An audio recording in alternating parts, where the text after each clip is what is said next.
អស់រយៈពេលជាង18ឆ្នាំមកហើយដែលក្រុមហ៊ុន Botica បានឈរជើងរឹងមាំលើទីផ្សារក្នុងការផ្គត់ផ្គង់នៅផលិតផលគ្រឿងសំណង់ជាច្រើនប្រភេទនៅកម្ពុជាក្នុងនោះផលិតផលស៊ីម៉ងកាវស៊ីម៉ងបៀក C+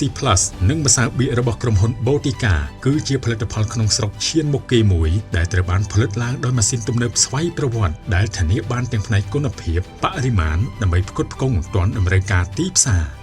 សម្រាប់ការផលិតបច្ចុប្បន្នរបស់ក្រុមហ៊ុន Botica យើងមានម៉ាស៊ីនរហូតដល់3ឈុតដែលសម្រាប់ផលិតប្រភេទស្មងកាវនិងម្សៅបៀកជូនដល់អតិថិជនដែលក្នុង3ឈុតនោះយើងមានលទ្ធភាពផលិតរហូតដល់ 3000 បាវក្នុងមួយថ្ងៃដោយប្រើប្រាស់កម្លាំងមនុស្សចំនួនតែ5នាក់សម្រាប់គ្រប់គ្រងការងារដោយហេតុថាយើងប្រើប្រាស់ម៉ាស៊ីនស្វ័យប្រវត្តិស្ទើរតែគ្រប់ផ្នែកស្ទើរតែគ្រប់ទូនាទីទាំងអស់អញ្ចឹងម៉ាស៊ីន3ឈុតនេះយើងអាចផលិតបានគ្រប់តម្រូវការទីផ្សារមិនថាទីផ្សារធំមិនថាទីផ្សារតូចនៅក្នុងខ្សែសង្វាក់ផលិតកម្មរបស់រោងចក្រផលិតស៊ីម៉ងកាវស៊ីម៉ងបៀក C+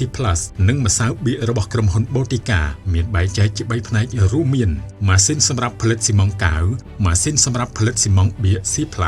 និងម៉ាស៊ីនផលិតម្សៅបៀកនៅក្នុងផលិតកម្មស៊ីម៉ងកាវស៊ីម៉ងបៀក C+ ខ្សាច់គឺជាវត្ថុធាតុដើមដ៏សំខាន់មួយក្នុងចំណោមវត្ថុធាតុដើមផ្សេងៗទៀតហើយវាត្រូវបានដុតសម្ងួតដោយម៉ាស៊ីនស្វ័យប្រវត្តិមុននឹងត្រូវបញ្ជូនបន្តទៅដាក់ក្នុងសៃឡូដើម្បីលាយជាមួយវត្ថុធាតុដើមផ្សេងទៀតបាទខ្ញុំសូមបង្ហាញនេះគឺជាម៉ាស៊ីនសម្ងួតខ្សាច់តែម៉ាស៊ីននេះយើងប្រើប្រាស់ថាមពលជូងថ្មដើម្បីដុតយកកម្ដៅសម្ងួតខ្សាច់ហើយវាអាចសម្ងួតបានរហូតដល់35ម៉ែត្រគីបនៅក្នុងមួយថ្ងៃ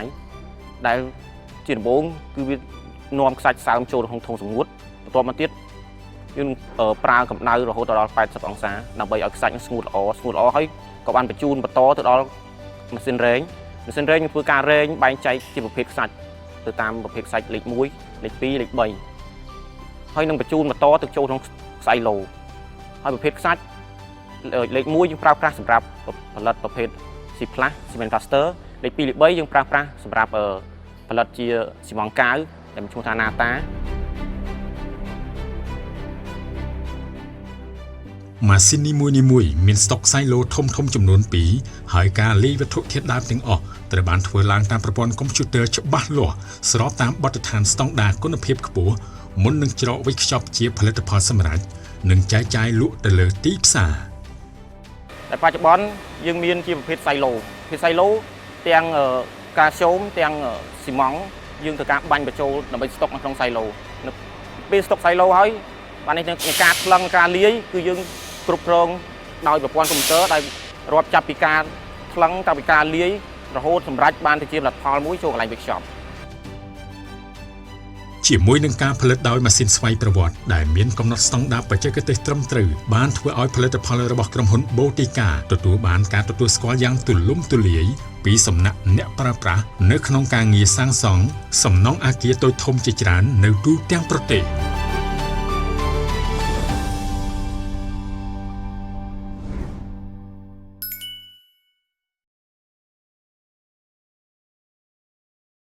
ផលិតផលការពារជំរាបទឹក Botica Bosco មានភាពយឺតយាវរហូតដល់ 250% ស័ក្តិសមប្រើជាមួយសំណង់អគារតូចធំគ្រប់ប្រភេទ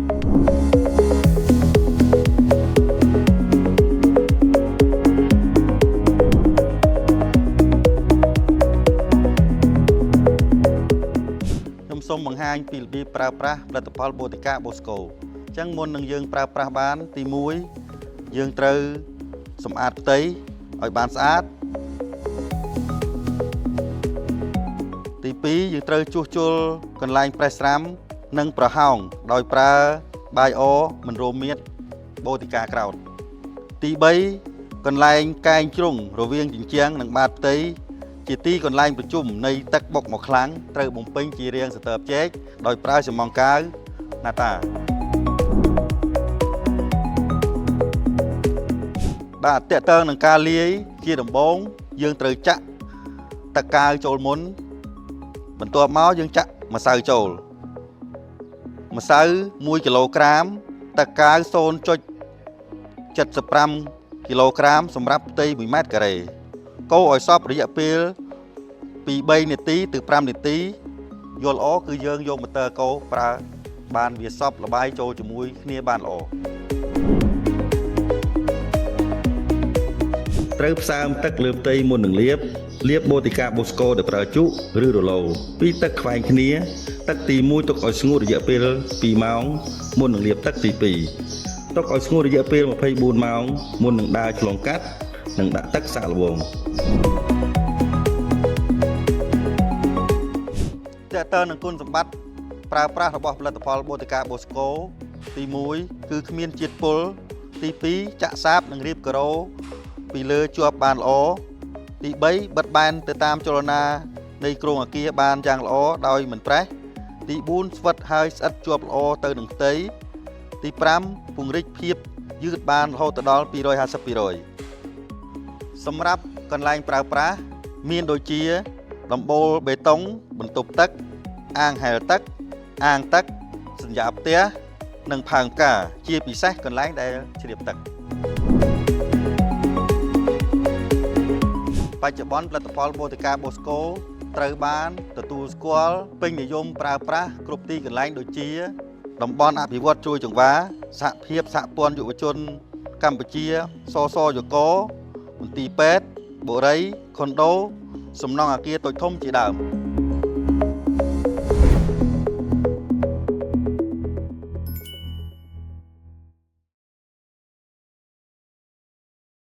មកដឹងពីអត្ថប្រយោជន៍និងវិធីប្រើប្រាស់ថ្នាំលាបញីឈ្មោលការពារជំរាបទឹក Waterseal ថ្នាំលាបញីឈ្មោល Waterseal ការពារជំរាបទឹកតាមជញ្ជាំងអគារគឺជាថ្នាំលាបដែលមានប្រសិទ្ធភាពខ្ពស់បំផុតក្នុងការការពារទឹកមិនឲ្យជ្រាបចូលផ្ទៃជញ្ជាំងអគារនិងជាប់ធន់គ្រប់ស្ថានភាពអាកាសធាតុថ្នាំលាប Waterseal ត្រូវបានបែងចែកជាពីរផ្នែកគឺផ្នែក A ជាថ្នាំពណ៌រក្សាគុណភាពបានដល់ទៅ15ឆ្នាំនិងផ្នែក B ជាទឹកកៅរលាស់ទឹកដែលលាបពីលើថ្នាំពណ៌ផ្នែក A ការពារទឹកមិនឲ្យជ្រាបចូលផ្ទៃជញ្ជាំងប្រៀបបីដូចជាដំណក់ទឹកលើស្លឹកឈូកប៉ុន្តែហាមយកផ្នែក A និងផ្នែក B ចាក់បញ្ចូលគ្នាដើម្បីលាបខ្ញុំសូមលើកមកបង្ហាញនៅផលិតផល Waterseal គឺជាថ្នាំលាបញីឈ្មោលការពារជំរាបទឹកដែលមានគុណភាពខ្ពស់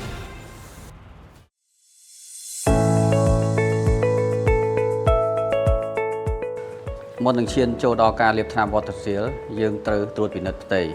ការងារថ្នាំគឺជាការងារចុងក្រោយដែលរាល់ការងារផ្សេងៗត្រូវបានបញ្ចប់ទាំងអស់ជៀសវាងការកែច្រើនដងនាំឲ្យប៉ះពាល់ដល់ពណ៌ថ្នាំផ្ទៃត្រូវតែស្អាតគ្មានកម្ទេចកម្ទីខ្លាញ់ធូលីនិងរាបស្មើល្អត្រួតពិនិត្យម្សៅបៀកដែលបៀករួចមានគុណភាពអាចទទួលយកបានឬទេ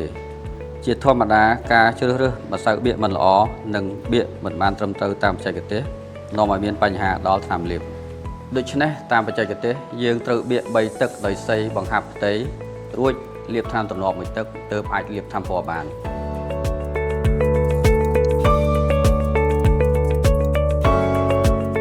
ឧបករណ៍សម្ភារៈដែលចាំបាច់ត្រូវមានស្រោមដៃម៉ាស់រឡូជក់កាសែតស្កុតតង់ក្រាលបិទស្កុតឬក្រាលត្រង់ដើម្បីការពារនៅផលប៉ះពាល់ទៅលើគ្រឿងសង្ហារឹមផ្សេងៗលាងសម្អាតរឡូនឹងទឹកស្អាតហើយក្រឡោះឲ្យខ្សោះទឹកគាស់គម្របថ្នាំរួចកូរឲ្យសព្វដោយម៉ូទ័រដើម្បីឲ្យថ្នាំមានល្បាយស្មើសាច់ល្អបន្ទាប់មកត្រូវលាយទឹកបន្ថែមពី1លីត្រទៅ2លីត្រតាមជាក់ស្ដែងរួចកូរឲ្យសព្វម្ដងទៀតរំលែកថ្នាំទៅតាមបរិមាណសមរម្យសម្រាប់លាបហើយថ្នាំដែលនៅសល់ត្រូវបិទគម្របឲ្យជិតជៀសវាងការហួតពីបរិយាកាសខាងក្រៅនិងធ្លាក់កម្ទេចកម្ទីចូលទឹកទី1យើងត្រូវចាប់ផ្ដើមពីទីតាំងកែងឬជ្រុងណាមួយដោយប្រើជក់ជ្រលក់រឡូក្នុងធុងថ្នាំរួចបង្វិលឲ្យសព្វសាច់មិនឲ្យជោគពេកហើយប្រើជក់គៀថ្នាំដែលដក់ជាប់នៅគល់ឬចុងរឡូដើម្បីកុំឲ្យថ្នាំស្រក់ចុះប្រឡាក់កំរាលនិងខ្ជះខ្ជាយចាប់ផ្ដើមរុញទឹកទី1ពីលើផ្ទៃដែលបានកាត់ជក់តាមទីតាំងចាប់ផ្ដើមហើយរុញជាលំនាំអក្សរ M ឬ W រួចសីបំពេញសាច់ហើយទុកឲ្យស្ងួតរយៈពេល30នាទីឬ1ថ្ងៃតាមជាក់ស្ដែងបើអាចរុញបញ្ចប់ទីតាំងមួយដែលយើងបានកំណត់ឲ្យអស់ដើម្បីជៀសវាងស្នាមដំណរឡូចាប់ផ្ដើមរុញទឹកទី2និងអាចទឹកទី3តាមជាក់ស្ដែងដែលការរុញលំនាំដូចទឹកទី1ដែរហើយសីបំពេញសាច់ជាសញ្ញាលេខបូកដើម្បីឲ្យសាច់ថ្នាំម៉ត់រលោងនិងរាបស្មើល្អទុកថ្នាំឲ្យស្ងួតរយៈពេល4ម៉ោងចាប់ផ្ដើមគាស់ទឹកកៅផ្នែក B ហើយកូរឲ្យសព្វបន្ទាប់មកយើងចាប់ផ្ដើមរុញទឹកកៅរំលត់ទឹក មួយជាន់ឲ្យសពផ្ទៃពីលើថ្នាំដែលបានលាបរួចរាល់សំណង់អគារដែលបានប្រើប្រាស់ថ្នាំលាបវ៉ាតាស៊ីលមានសំណង់តូចធំជាច្រើនទូទាំងប្រទេស